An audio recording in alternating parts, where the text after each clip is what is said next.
There is often a lot of excitement around young players going into a FIFA World Cup.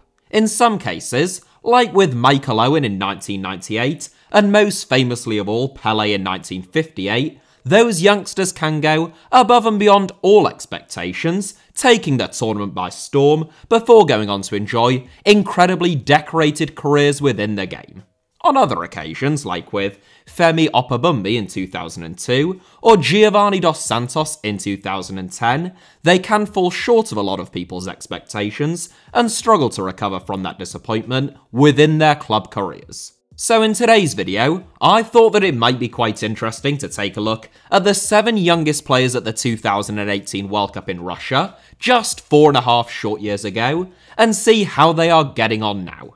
I actually made a video about those 7 players, who were the only 7 teenagers at that World Cup on the eve of the tournament in 2018. So I might take a look back every now and then at what I had to say about them at the time and how those comments have aged.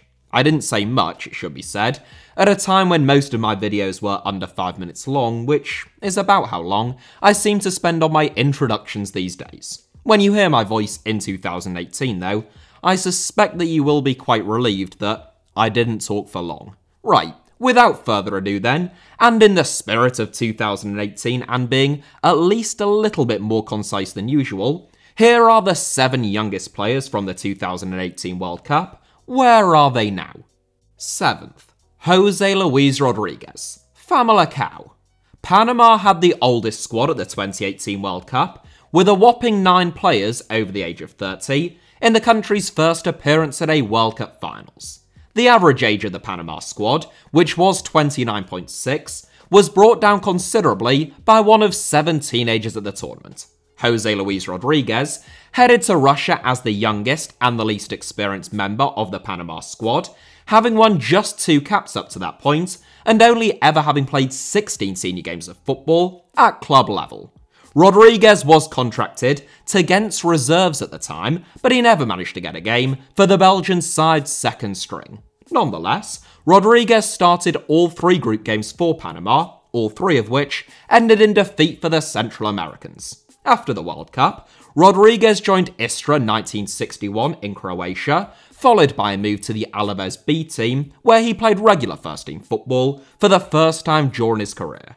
Having impressed last season on loan at Sporting Gijón in the Spanish Segunda Division, Rodriguez, now aged 24, joined Famalicão over the summer, who are currently 14th in the Portuguese Primeira Liga. Rodriguez has now won 38 caps for Panama, who narrowly missed out on qualifying for the 2022 World Cup, finishing just 4 points behind Costa Rica in the 3rd round. Fun fact, Panama are now managed by Danish-born former Spanish international Thomas Christiansen, who managed Leeds United during the 2017-18 season. I'm not going to go to 2018 Alfie on this one, as he had nothing particularly interesting to say, which, to be totally honest, was the case on most subjects.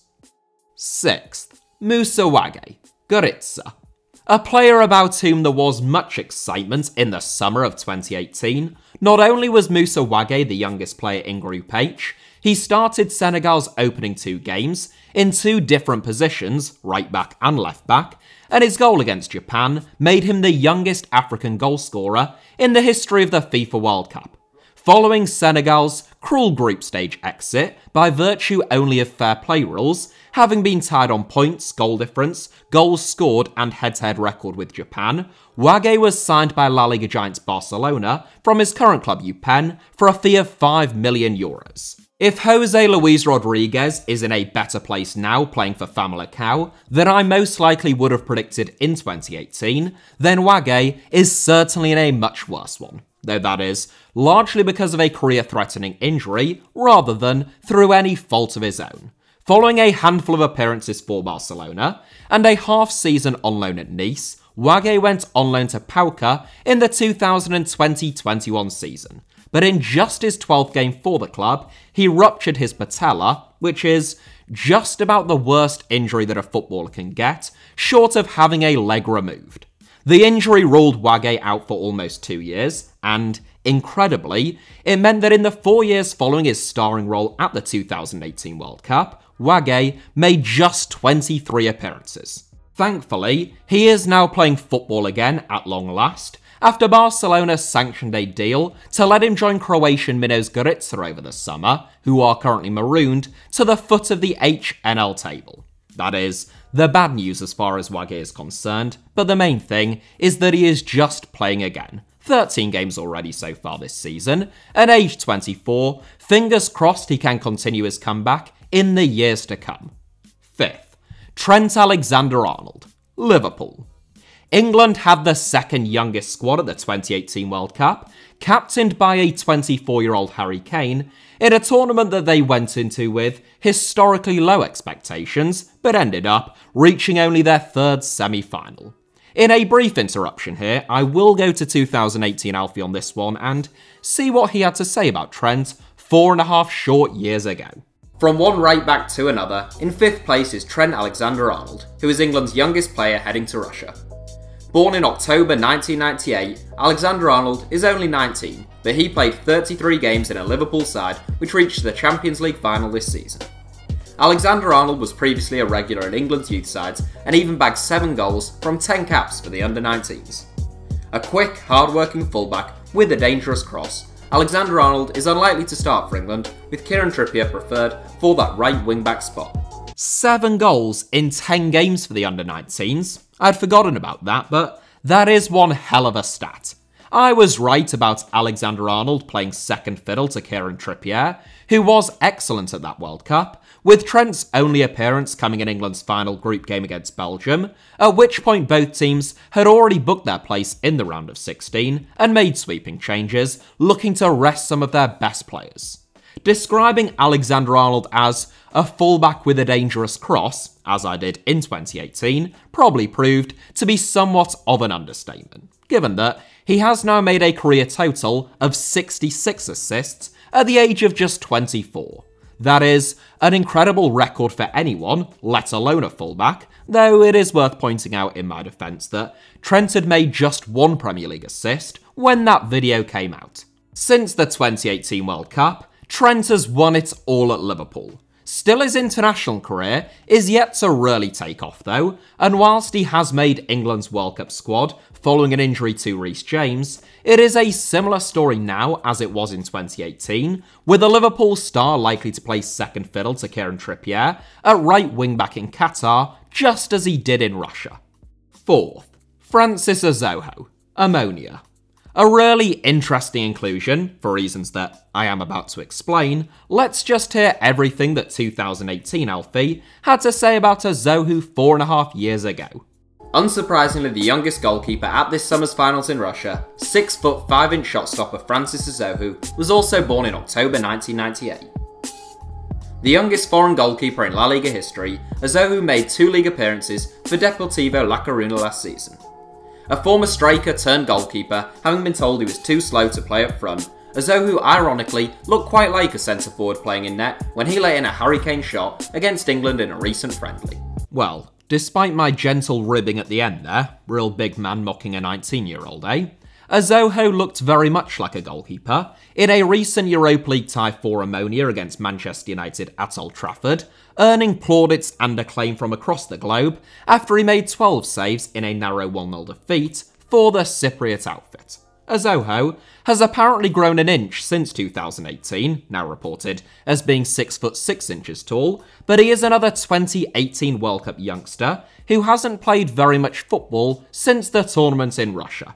He spent the 2018-19 and 2019-20 seasons out on loan as Deportivo La Coruña tumbled down the Spanish Football League pyramid, they were his parent club by the way, before joining Apoel Nicosia on a permanent basis in 2020. Following a single season at Apoel, Azoho joined Ammonia, where he is actually a backup to number 1 goalkeeper Fabiano, making his performance at Old Trafford all the more impressive. Aged 24, Azoho has now won 26 caps for Nigeria, who failed to qualify for the 2022 World Cup, falling at the final hurdle to Ghana by virtue only of away goals. 3rd, Achraf Hakimi, PSG. 3 of the 7 teenagers at the 2018 World Cup were right-backs, make of that what you will. I would suggest making absolutely nothing of it, but I found it interesting nonetheless.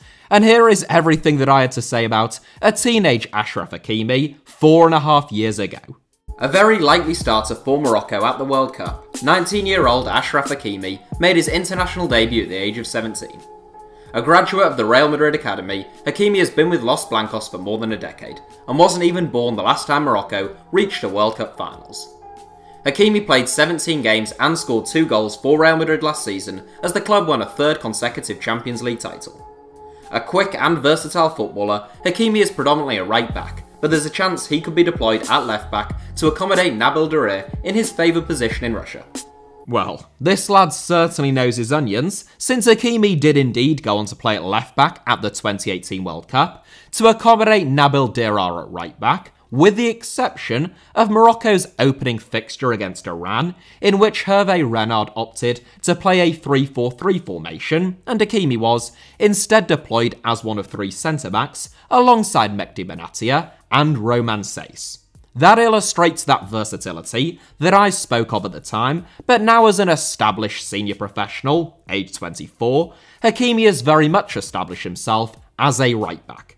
Following the 2018 World Cup, he went on loan to Borussia Dortmund for the next 2 seasons, and he even made the 2019-20 Bundesliga Team of the Season. The presence of Dani Carvajal at right back at the Bernabeu meant that Real Madrid still couldn't promise him a starting berth though, so Hakimi forced through a €40 million move to Inter Milan. Hakimi was excellent during his single season playing at the San Siro, prompting a massive potential €71 million transfer to PSG. Following a mixed debut campaign in the French capital, during what was a weird season for PSG, Hakimi looks to have found his feet and to have settled down at the club now. Capable of becoming Morocco's most capped player of all time, Hakimi has won 53 caps for the Atlas Lions to date, and he will be one of their main men at the upcoming World Cup once again. Second, Kylian Mbappé, PSG. A teammate of Achraf Hakimi's at PSG, Kylian Mbappé had already spent a season on loan in Paris prior to the 2018 World Cup, before making a €180 million permanent move to the club after the World Cup had concluded, at which he was one of France's star men. Let's see what 2018 Alfie had to say about Mbappé before the tournament started. The second youngest player going to the 2018 World Cup is without doubt the most high-profile teenager at the tournament. The second most expensive footballer in world football, 19-year-old Mbappé won't turn 20 until just before next Christmas. An immensely talented young forward who we personally like to see playing through the middle, Mbappé has fantastic pace, skill and confidence for such a young player.